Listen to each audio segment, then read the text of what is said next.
తాజ్ మహల్ గురించి అనేక రహస్యాలు మరియు వాదనలు ఉన్నాయి. ఇవి కొన్ని ప్రముఖమైనవి. అది నిజంగా ఒక శివ ఆలయమా? కొంతమంది పరిశోధకులు మరియు సిద్ధాంతవాదులు తాజ్ మహల్ ముందు ఒక హిందూ దేవాలయమైన తేజో మహాలయ అనే శివాలయం ఉండేదని అంటున్నారు. కానీ దీనికి ఎటువంటి ధృవీకరణీయ ఆధారాలు లేవు. కట్టడం తర్వాత కూల్చబడ్డ గోపురాలు. కొన్ని చరిత్రకారులు తాజ్ మహల్ నిర్మాణం పూర్తయ్యాక దాని ప్రధాన గోపురాలు తొలగించారని అంటారు. దీని వెనుక ఉన్న కారణాలు స్పష్టంగా తెలియదు.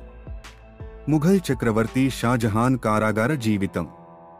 తాజ్ మహల్ను నిర్మించిన షాజహాన్ తన కుమారుడు ఔరంగజేబ్ చేతిలో ఓడిపోయి ఆగ్రా కోటలోనే తన జీవితాంతం నిర్బంధంలో గడిపాడు. అతను తాజ్ మహల్ను ఓ చిన్న కిటికీ ద్వారా మాత్రమే చూస్తూ గడిపినట్లు కథలు ఉన్నాయి. మకరనా మార్బుల్ ప్రత్యేకత. తాజ్ మహల్ నిర్మాణానికి ఉపయోగించిన మకరనా మార్బుల్ రాజస్థాన్ నుంచి తెప్పించిన రాయి అనేక రంగుల్లో మెరిసే లక్షణాన్ని కలిగి ఉంది. పగటి వెలుతురులో ఇది తెల్లగా, చంద్రుడి కాంతిలో స్వర్ణరంగు వలె మెరుస్తుందని చెబుతారు. ఇంకా అణచివేయబడిన గదుల రహస్యం. తాజ్ మహల్లో కొన్ని గదులను మూసివేసి ఉంచారు. ఎందుకు వాటిని తెరవడం లేదు? అందులో ఏముంది అనే ప్రశ్నలు ఇప్పటికీ రహస్యంగానే ఉన్నాయి. ఇంకా మారే రంగు.